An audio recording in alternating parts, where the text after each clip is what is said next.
ম্যাট্রিকুলেশনে উত্তীর্ণ হওয়া সেই সময়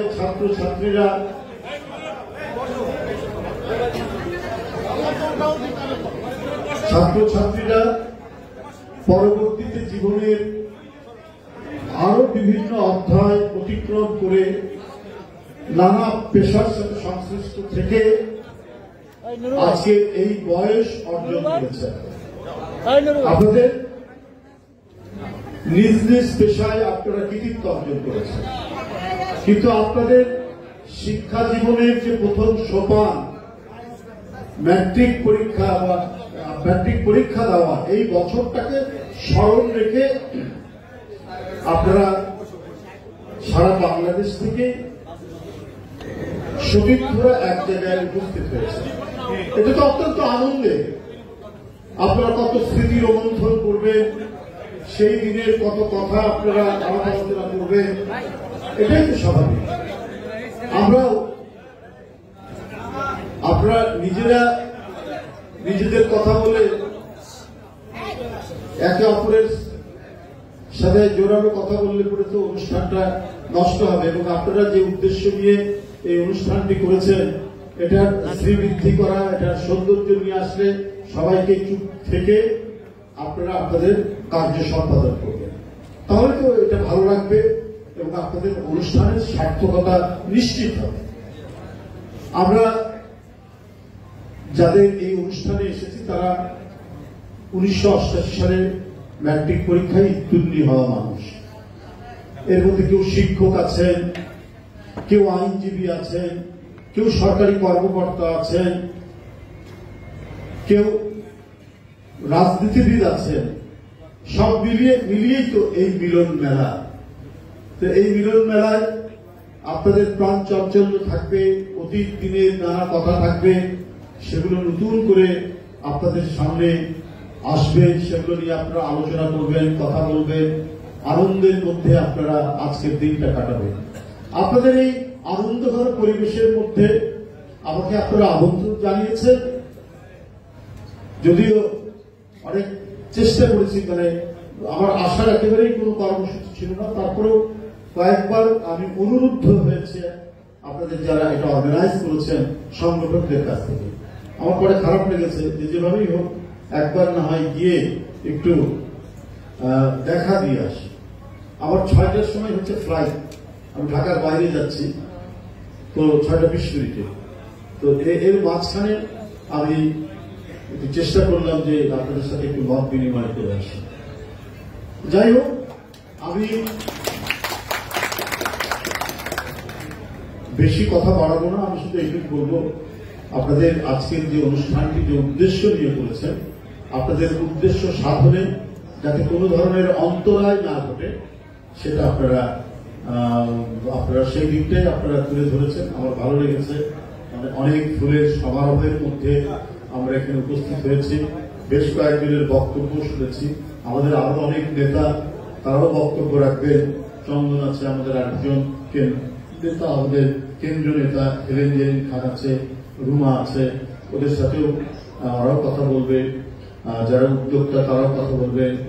তো আমি যাই হোক আপনাদেরকে প্রীতি জানাচ্ছি, শুভেচ্ছা জানাচ্ছি, আপনাদের এই মিলন মেলা যাতে সার্থক হয়। আমি শুধু এটুকুই বলবো, আপনারা নিঃসন্দেহে সবাই জাতীয়তাবাদী চিন্তা চেতনার মানুষ। একটি কি বলে যে আমরা একটি অন্ধকার সময়, একটা তিমির ঘন সময় অতিক্রম করে আজকে ক্ষীণ কিছুটা আলোর আমরা দেখা পাচ্ছি, আমরা কিছুটা নির্বিঘ্নে চলাচল করতে পারছি।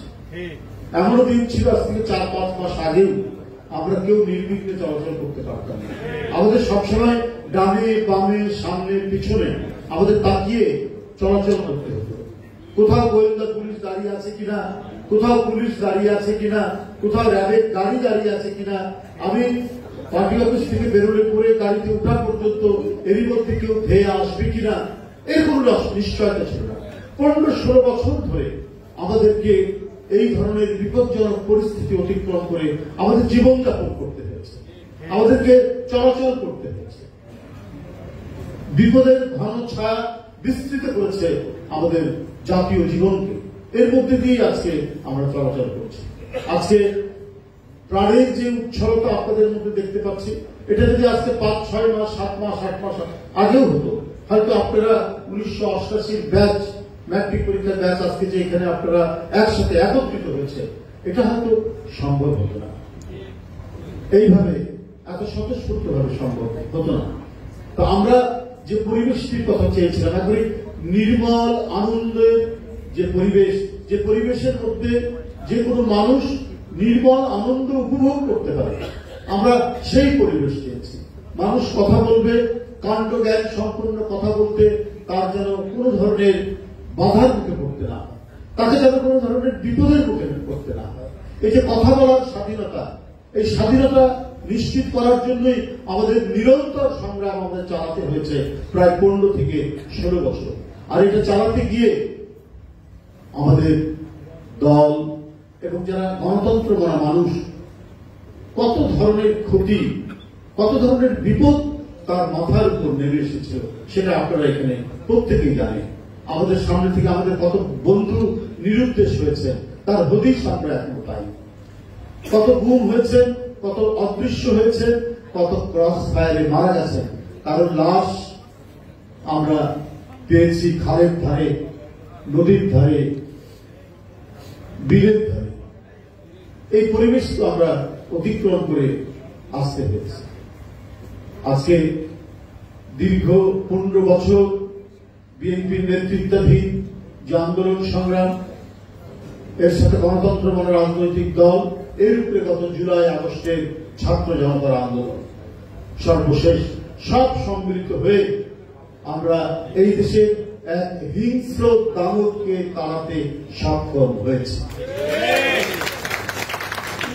সে যদি আজ ক্ষমতায় থাকতো, তাহলে আপনারাও কিন্তু এত নির্বিঘ্নে এই 1988 সালের ব্যাচ এখানে এসে আপনারা এই আজকের যে অনুষ্ঠানটি আপনারা করছেন, কোথায় জাহাঙ্গীরনগর ইউনিভার্সিটি থেকে আমি বাবুকে দেখছি, কোথায় রাজশাহী ইউনিভার্সিটি, কোথায় চট্টগ্রাম ইউনিভার্সিটি, কোথায় কুষ্টিয়া ইউনিভার্সিটি, কোথাও কি বলে যে সরকারি কলেজ, বিভিন্ন শিক্ষা প্রতিষ্ঠান থেকে যারা 1988 সালে আপনারা ম্যাট্রিক পাস করেছেন, তারপরে বিভিন্ন শিক্ষা প্রতিষ্ঠানে আপনারা পড়াশোনা করেছেন, সেখান থেকে আজকে এখানে উপস্থিত হয়েছে।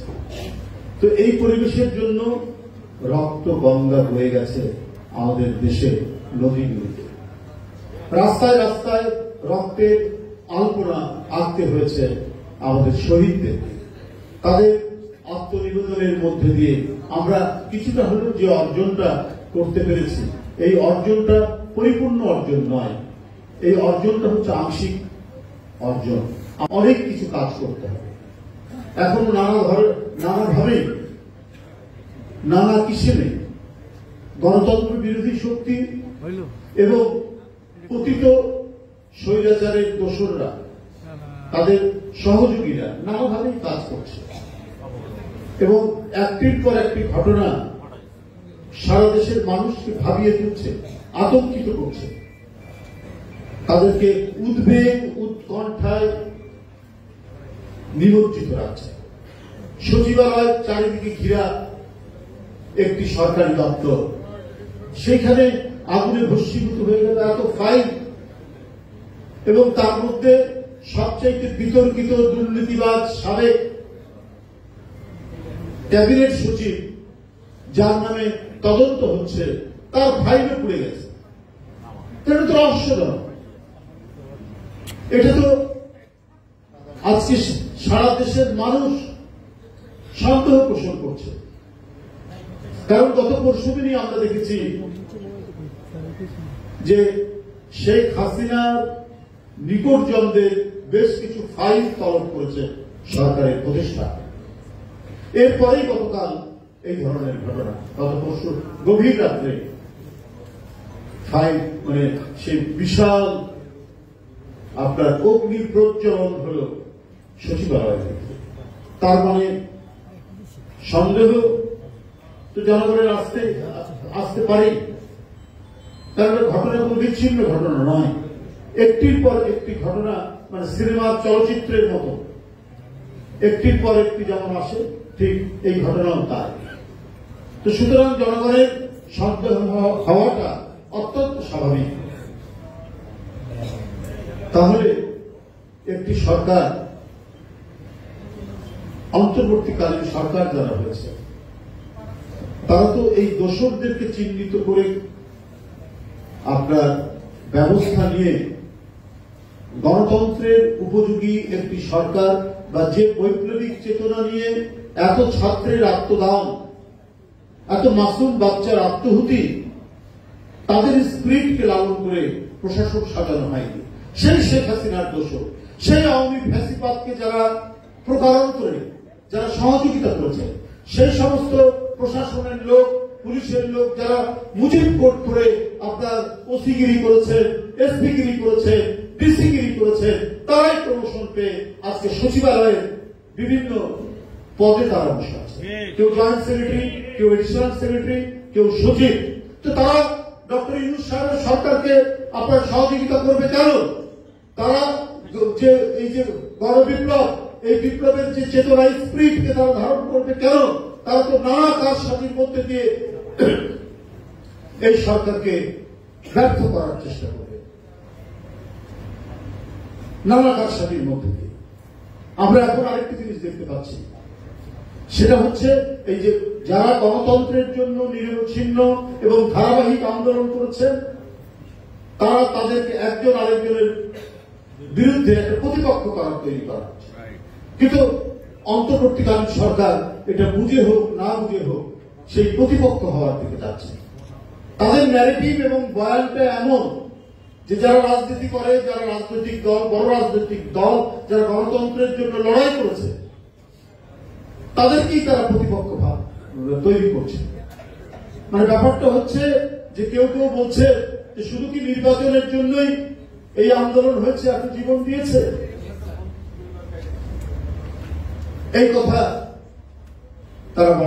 তারা বলছে। তো নির্বাচন তো গণতন্ত্রের একটি অনুষঙ্গ। তো এটা যদি একটি অনুষঙ্গ হয়ে থাকে, তা আপনারা ওইটাকে মাইনাস করছেন কেন? সংস্কার চলবে, নির্বাচন চলবে, আপনাদের সংস্কারের অভিমতগুলো আপনারা সেটা পেশ করবেন। একটু অবাধ সুষ্ঠু নির্বাচনের মধ্যে দিয়ে জনগণ যাকেই ভোট দেবে তারা সেই সংস্কারের যে প্রস্তাবনাগুলো থাকবে সেটা তারা ইমপ্লিমেন্ট করবেন, বাস্তবায়ন করছেন। সেটা না করে আপনার প্রতিপক্ষ বানাচ্ছেন, আপনার নির্বাচনকে প্রতিপক্ষ বানাচ্ছেন সংস্কারে।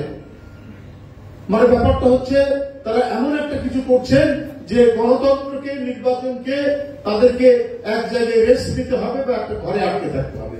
ওই যে আমাদের মফস্বলের বাড়িগুলোতে কি বড় বড় আমাদের উঠোন থাকে, উঠোন ঝাড়ু দেয়, উঠোন ঝাড়ু দিলে ধুলা উড়ে, তখন আমাদের মা খালারা বলতেন এই তোরা ঘরের মধ্যে ঢুক, এই ধুলাবালি নাকি গেলে পরে সর্দি কাশি হয়। তো এই অন্তর্বর্তীকালীন সরকার এবং তাদের পক্ষে যারা এই কথাগুলো বলছেন, তারা মনে হচ্ছে এইরকমই যে তোমরা সংস্কার করব, এখন তোমরা ঘরের মধ্যে ঢুকে থাকো, কারণ এই সংস্কার করতে গেলে অনেক ধুলোবালি উঠবে, নাকে যাবে। অতএব এখন নির্বাচনের কথা, গণতন্ত্রের কথা আর অন্য প্রসঙ্গ বলা যাবে না। এটাই আমি আজকে এমনকি প্রধান উপদেষ্টার মুখ থেকেও এই ধরনের কথা বেরোচ্ছে এবং অন্যান্য উপদেষ্টারা তো বলেই যাচ্ছেন যে 53 বছর আপনারা কিছু করতে পারেননি, আমরা এখন করবো। আপনারা কারা? আপনারা তো এই যে আমাদের দেশ, আমাদের স্বাধীনতা, আমাদের মুক্তিযুদ্ধ, আমাদের গণতান্ত্রিক সংগ্রাম, আমাদের আত্মহুতি, এত কিছু আপনারাও তো একজন শেয়ার হোল্ডার।